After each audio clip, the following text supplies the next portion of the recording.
RC study zone YouTube channel पर मैं रामचंद्र चौहान आप सभी का स्वागत करता हूं। प्यारे बच्चों, आज इस वीडियो में हम एनसीईआरटी कक्षा 10 की गणित पाठ्य पुस्तक के अध्याय 8 त्रिकोणमिति का परिचय पर आधारित बेसिक कॉन्सेप्ट का चौथा भाग करेंगे, जिसमें हम जानेंगे त्रिकोणमितीय सर्वसमीकाएं एवं इनको स्थापित करना। त्रिकोणमितीय सर्वसमीकाओं से संबंधित एक पूरी प्रश्नावली है आपके पाठ्यपुस्तक की 8.3 प्रश्नावली। बोर्ड परीक्षा में यहाँ से एक बड़ा प्रश्न आता है, तो आप त्रिकोणमितीय सर्वसमीकाओं का उपयोग करके सर्वसमीकाओं को किस तरह से सिद्ध किया जाता है, वो सारी चीज़ें आप इस चैप्टर के अंदर इस प्रश्नावली में 8.3 में आप करोगे सवालों में। तो उसके लिए त्रिकोणमितीय सर्वसमीकाओं की आवश्यकता पड़ती है। तो सर्वसमीकाओं से संबंधित कॉन्सेप्ट आपको पता होना चाहिए कि यह सर्वसमीकाएं क्या होती है, इनका निर्माण किस तरह से किया जाता है। अगर ये चीज़ें आपको पता होगी, आपको अच्छे तरह से इनका कॉन्सेप्ट क्लियर होगा, तो आप हर एक सवाल को अच्छे ढंग से कर पाओगे। तो इस वीडियो को पूरा देखिएगा बच्चों। वीडियो अच्छी लगे तो इसे लाइक शेयर कर दीजिएगा। सर्वसमीकाओं की जो संख्या है आपकी त्रिकोणमिति में, 3 सर्वसमीकाएं हैं। तीनों ही सर्वसमीकाएं आपको अच्छे से निर्माण करना आना चाहिए। तो हम चलते हैं, वीडियो को स्टार्ट करते हैं। सबसे पहले आप ये देखिए कि समकोण त्रिभुज जो एबीसी होता है, हमने वो लिया है एक, जिसमें बी कोण क्या है, समकोण है।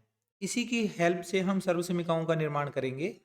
तो कोण ए के सापेक्ष अगर हम देखें तो बिल्कुल कोण ए के सम्मुख भुजा लंब होगी और 90 डिग्री के सामने वाली भुजा कर्ण होती है। और जो ये ए के साथ जुड़ी हुई भुजा है, इसको हम आधार बोलते हैं। समकोण त्रिभुज की तीनों भुजाओं के नाम हम इस आधार पर लिख लेते होते हैं। ठीक है, यहाँ तक आपको सब क्लियर है, आप बताने की जरूरत नहीं है। अब इसके आधार पर हम सर्वसमीकाओं का निर्माण कैसे करेंगे, तो समकोण त्रिभुज में एक प्रमेय लगती होती है, पाइथागोरस प्रमेय, हम उसकी हेल्प लेंगे। पाइथागोरस प्रमेय क्या कहती है कि किसी समकोण त्रिभुज में कर्ण का वर्ग बराबर होता है आधार का वर्ग प्लस लंब का वर्ग। कर्ण स्क्वायर बराबर आधार स्क्वायर प्लस लंब स्क्वायर। ठीक है। अब आप इस प्रमेय के हिसाब से अगर देखते हो तो यहाँ से तो पता नहीं चलेगा कि सर्वसमीकाओं का निर्माण कैसे होगा। तो इसके लिए आपको कुछ अलग करना पड़ेगा। क्या करना होगा, इस पूरी प्रमेय में आप कर्ण स्क्वायर का भाग दे दोगे। जैसे यहाँ हमारे पास कर्ण का स्क्वायर है ना, तो हम इसके बटा में भी कर्ण का स्क्वायर लिख देंगे। अच्छा, 3 सर्वसमीकाएं हैं, तो आपको मैं पहले क्लियर कर दूं। पहली सर्वसमीका, एक सर्वसमीका का निर्माण कर्ण के स्क्वायर का भाग देने पर होगा, दूसरी सर्वसमीका का निर्माण आधार के स्क्वायर का भाग देने पर आएगा, और तीसरी सर्वसमीका लंब के स्क्वायर का भाग देने पर आएगा। ठीक है, यानी पहली बार हमने कर्ण स्क्वायर के बटा में कर्ण स्क्वायर लिखा, आधार स्क्वायर के बटा में भी कर्ण स्क्वायर लिखा, और लंब स्क्वायर के बटा में भी कर्ण स्क्वायर लिखा। तो पहली सर्वसमीका आ जाएगी यहाँ से। फिर बाद में बाकी के दोनों में हमें आधार स्क्वायर और लंब स्क्वायर लिखना है बटा में बार बार। ठीक है, तो कर्ण स्क्वायर बटा कर्ण स्क्वायर इधर आ जाएगा, आधार स्क्वायर बटा में फिर से कर्ण का स्क्वायर प्लस लंब स्क्वायर, इसके बटा में भी कर्ण का स्क्वायर लिख दिया। अब आप सभी जानते हैं बच्चों, कर्ण स्क्वायर में कर्ण स्क्वायर का भाग देंगे तो 1 आ जाएगा। सेम संख्याएं हैं, एक जैसी है, तो 1 आ जाएगा। यहाँ क्या करोगे, आधार का भी वर्ग दिया हुआ है और कर्ण का भी वर्ग दिया हुआ है, तो ये एक ही वर्ग में आ जाएंगे। ठीक है, आधार का स्क्वायर और कर्ण का स्क्वायर दोनों एक दूसरे के बटा में है, तो हम इसको ऐसे लिख सकते हैं, आधार बटा कर्ण और इसका पूरे का होल स्क्वायर हो गया। ठीक है, फिर यहाँ पर भी ऐसे ही लंब और बटा में कर्ण, और इसका भी क्या हो जाएगा, पूरे का वर्ग हो जाएगा, होल स्क्वायर हो गया। ठीक है, यहाँ तक आप सभी अच्छे से जानते होंगे, ये चीज़ें क्लियर करना आपको आता होगा। अब आप यहाँ पर एक कॉन्सेप्ट का उपयोग करोगे, आपको ट्रिक बताई हुई है लाल बटा कक्का। ये जो लाल बटा कक्का की ट्रिक है, ये पूरी त्रिकोणमिति में आपको अच्छे से उपयोग करनी होती है। बहुत ही सवाल आते हैं इससे संबंधित, तो आप इसी का उपयोग करोगे। देखो कैसे होगा इसका उपयोग। सबसे पहले 1 का तो 1 लिखोगे, आधार बटा कर्ण, आधार बटा कर्ण यानी ए बटा के, ये रहा ए बटा के, ये है, तो ये कौन सा होता है, ये साइन की वैल्यू होती है, ये कोस की वैल्यू होती है, तो यानी कि यहाँ कोस आ जाएगा, कोस। और कोस के साथ क्या लिखोगे, क्योंकि हमने कोण ए के हिसाब से लंब आधार और कर्ण लिखे हुए हैं, तो यहाँ ए लिखोगे, कोस ए। और इस पूरे का क्या हो जाएगा, वर्ग हो जाएगा। ऐसे ही लंब बटा कर्ण L बटा K यानी कि साइन, ये हो जाएगा साइन ए का भी वर्ग। अगले स्टेप में हम लिखेंगे 1 बराबर कोस ए का होल स्क्वायर क्या बन जाता है, कोस स्क्वायर ए, प्लस साइन ए का होल स्क्वायर क्या बन जाता है, साइन स्क्वायर ए। ये स्क्वायर अंदर आ जाता है, ठीक है। इसी को हम थोड़ा सा करेक्ट कर लेंगे। हमारे पास ये वाला स्टेप है, इसके बराबर में हम इस एक को लिखेंगे और यहाँ साइन को पहले लिखेंगे, साइन स्क्वायर ए प्लस कोस स्क्वायर ए। इस वाले दोनों स्टेप को हमने यहाँ लिखा, बस ध्यान ये दिया कि साइन स्क्वायर को पहले लिख दिया, कोस स्क्वायर को बाद में लिख दिया, ओके। और बराबर में इसके आ जाएगा 1। ये हमारी पहली सर्वसमीका है। आई होप आपको ये अच्छे से समझ में आई होगी। इसी तरह से हमें बाकी की 2 सर्वसमीकाओं का निर्माण भी करना है, तो आप इसे नोट कर लीजिए अपनी नोटबुक में। अब दूसरी सर्वसमीका का निर्माण करने के लिए भी हमने फिर से एक समकोण त्रिभुज लिया हुआ है और उसमें भी हमने बी कोण को 90 डिग्री का माना है। समकोण त्रिभुज है ये हमारे पास, तो इसकी हेल्प लेंगे हम। यहाँ पर 90 डिग्री का एंगल बन रहा है, तो इसके सामने वाली भुजा कर्ण, ये भुजा आधार और ये भुजा लंब हो गई कोण ए के हिसाब से। पाइथागोरस प्रमेय का हमने इसमें भी उपयोग करना है, कर्ण स्क्वायर बराबर आधार स्क्वायर प्लस लंब स्क्वायर। पहली सर्वसमीका में हमने कर्ण स्क्वायर का भाग दिया था, इस बार हम आधार स्क्वायर का भाग देंगे पूरी सर्वसमीका में। तो यहाँ लिखेंगे कर्ण का स्क्वायर बटा में आधार का स्क्वायर बराबर आधार का स्क्वायर है, इसके बटा में भी क्या आ जाएगा, आधार स्क्वायर आ जाएगा, आधार स्क्वायर बटा आधार स्क्वायर प्लस लंब स्क्वायर के बटा में भी आधार स्क्वायर आ जाएगा, लंब स्क्वायर बटा आधार स्क्वायर। बहुत आसान सा मेथड है बच्चों, आप आराम से कर सकते हो।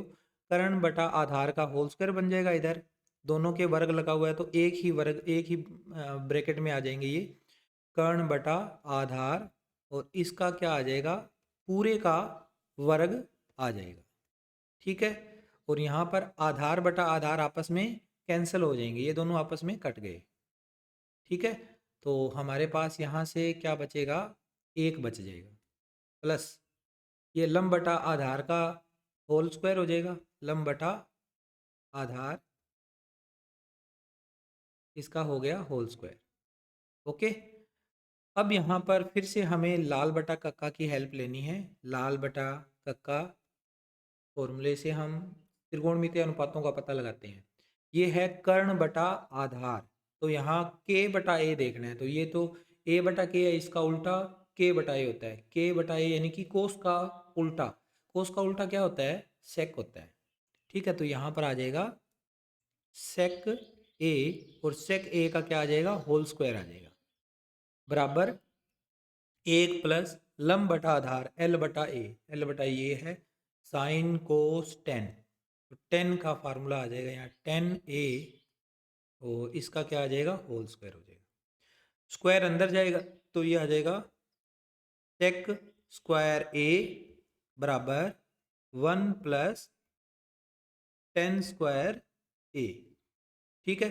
इसी को थोड़ा हम मॉडिफाई कर लेंगे, ये वाला स्टेप पहले लिखेंगे 1 प्लस 10 स्क्वायर ए बराबर सेक स्क्वायर ए। ये हमारी सर्वसमीका नंबर 2 है। तो इस तरह से हमने पहली और दूसरी सर्वसमीकाएं प्राप्त कर ली है। आई होप आपको दोनों ही सर्वसमीकाएं अच्छे से समझ में आई है। वीडियो अच्छी लग रही है तो इसे लाइक शेयर कर दीजिएगा बच्चों, और चैनल को सब्सक्राइब नहीं कर रखा है तो चैनल सब्सक्राइब कर लीजिए। आइए आगे बढ़ते हैं, इसके बाद अगला पार्ट इसका, जिसमें हमें तीसरी सर्वसमीका भी प्राप्त करनी है।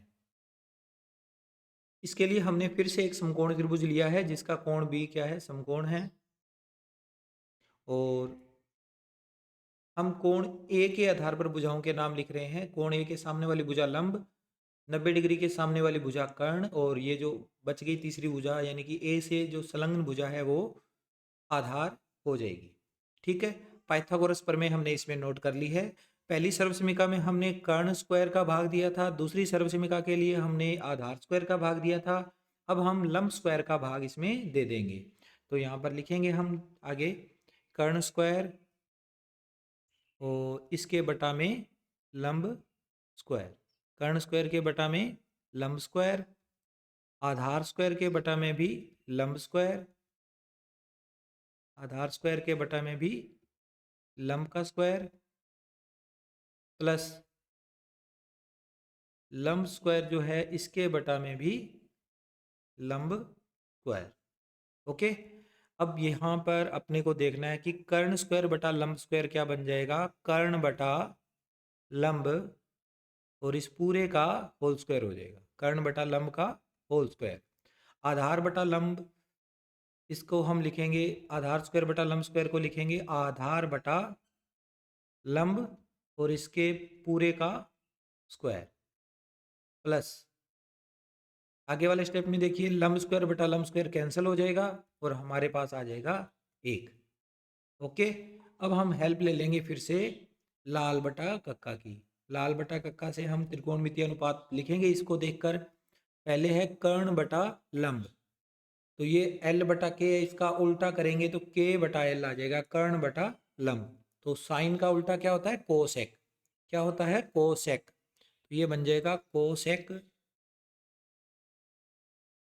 क्या बन जाएगा, कोसेक, और कोण A है तो कोसेक A लिखेंगे और इसका हो जाएगा स्क्वायर, बराबर आधार बटा लंब, आधार बटा लंब, आधार बटा लंब यहाँ से आएगा, लंब बटा आधार का उल्टा A बटा L, तो ये बन जाएगा cot, cot A, cot A का होल स्क्वायर प्लस में 1, कोसेक A का होल स्क्वायर क्या बन जाता है, cosec square A, cosec square A।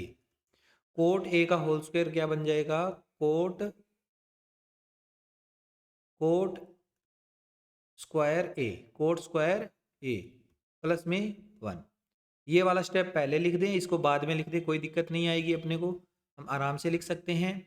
इसको हम पहले 1 लिख देते हैं, फिर प्लस में लिख देते हैं coat square A। 1 plus cot square A बराबर आएगा कोसेक स्क्वायर A। ये हमारी तीसरी और अंतिम सर्वसमीका हमने प्राप्त कर ली। तो हमने यहाँ पर लिख दिया, यह है सर्वसमीका नंबर 3 है। इस तरह से तीनों ही सर्वसमीकाएं आपको अच्छे से समझ में आ गई होगी, इनको नोट कर लिया होगा आपने। अब एक बार फिर से मैं इन सर्वसमीकाओं को अगले पेज पर रिपीट कर रहा हूँ। हमारे पास सर्वसमीका नंबर जो फर्स्ट है वो कौन सी है, हमने प्राप्त की थी sine square A plus cos square A equal to 1, sine square A plus cos square A equal to 1, ये पहली सर्वसमीका थी। दूसरी सर्वसमीका हमने प्राप्त की 1 plus tan square A equal to sec square A। और तीसरी और अंतिम सर्वसमीका हमने अभी अभी प्राप्त की है 1 plus cot square A equal to cosec square A।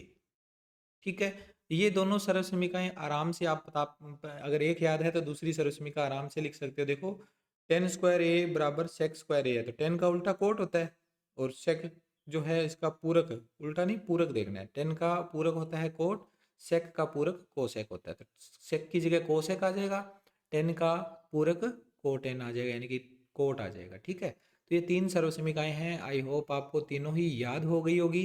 आपको केवल इनको याद रखना है, और अन्य स्थिति में अगर आपको ये सर्वसमीकाएं प्राप्त करनी हो तो मैंने आपको अच्छे से डिटेल वीडियो में समझा दिया है कि किस प्रकार से इन सर्वसमीकाओं को प्राप्त किया जा सकता है। आई होप आपको वीडियो अच्छा लगा होगा। मैं मिलता हूँ आपसे नेक्स्ट वीडियो में। Take care, bye bye.